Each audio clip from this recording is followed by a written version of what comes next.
Young adults are losing more money to scams than any other age group. That's according to new data from the Better Business Bureau. NBC4 Investigates Jamie Ostroff is here now to break down the numbers and show us how Gen Z became the most vulnerable to scammers. Jamie?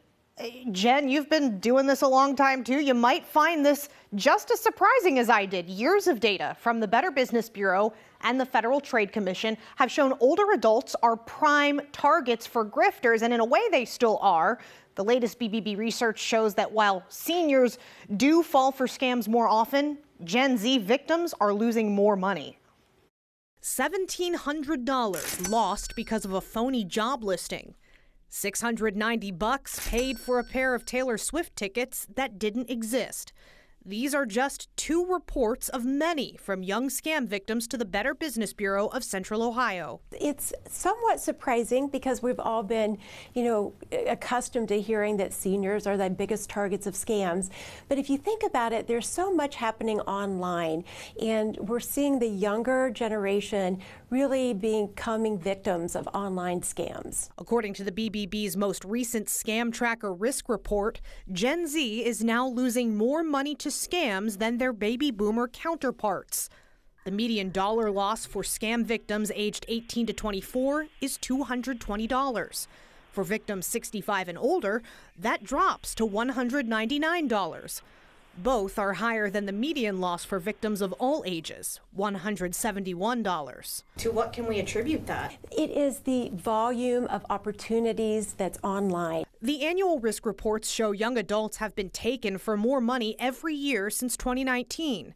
BBB Central Ohio President Judy Dollison says she expects the trend will only get worse in the coming years. Scammers know what works, right? So once it starts working, they're just going to keep at it, and those are going to grow. So what is working? According to the BBB's report, the most common cons targeting young adults are employment scams. They get a check from their employer that's a fake check, but they don't know that. They deposit it in their bank, and then the employer says, well, we need you to pay for training, or we need to pay for supplies. So they order the supplies through the vendor that the employer gives them. Turns out the original check was fake, and they're out all the money that they've paid for the supplies. Other frequent frauds include online purchase, cryptocurrency, and home rental scams. Thankfully, Dollison says you can avoid becoming a victim. Always resist the pressure to act urgently. Take your time, do your research, and if something sounds too good to be true, it usually is, and that should be a big red flag. One way to foil an employment scam is to search for the employer online and see if they actually have any job listings. For an online shopping scam, you can look closely at the URL to make sure it is the real website belonging to a brand that you trust. And when it comes to rental scams, do a reverse image search of some of the pictures on that listing. If it's a scam, Dollison said that home might be listed in multiple markets. And if you feel like something is off, you can always check with the Better Business Bureau Scam Tracker.